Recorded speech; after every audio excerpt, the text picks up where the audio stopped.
You getting ready for your first race? Well, here's some things that you want to think about from a 4-time half marathoner, 3-time 10K, and countless 5Ks of ways to make sure that race day goes well for you. So let's walk around and talk a little bit about the things to think about. One of the first things you'll want to think about is like kind of what's behind me over there. Parking. Parking can get you. You might not think that there's as many people as there is, or where the parking is, how far it is to that starting line. So make sure that you know where the parking is. The other part, the restrooms. Know where they are at the beginning of the race, during the race. You don't want any surprises coming up. So, and also know what your morning routine needs to be before you go. So that way, hopefully, you don't have any surprises along the way.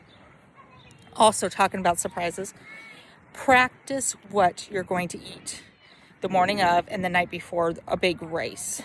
You don't want your stomach reacting to anything that it's not used to.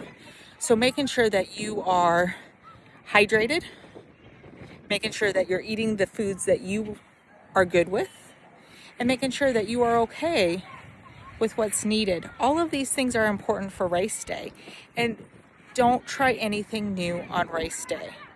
That includes the new clothes, shoes, socks, any of those things. You don't want to try new on race day, because race day is not the time to try new things and for there to be chafing or other issues of your pants falling down, your bra not staying up.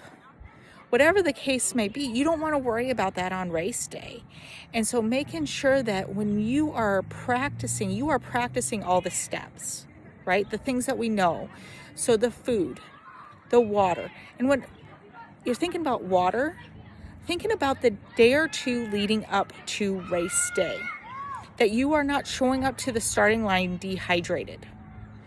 So practice if you're choosing to do energy, or not energy drinks, Element, or some of those electrolytes drinks, that you try them before.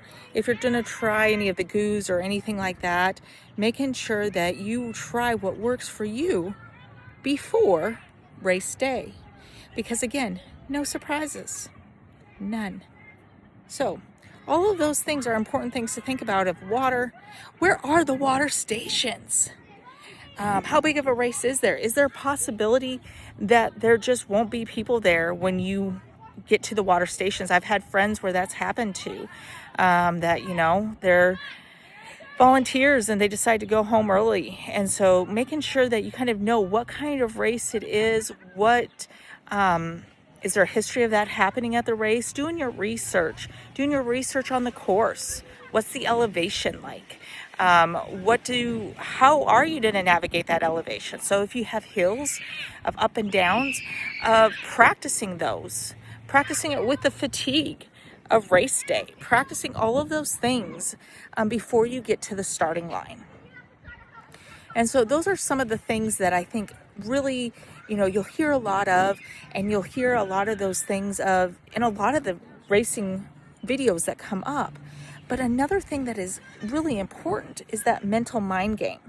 So when you're out on your long runs and, it's hot or it's cold or it's high humidity and you're just having trouble with that, of practicing what you're going to tell yourself on race day.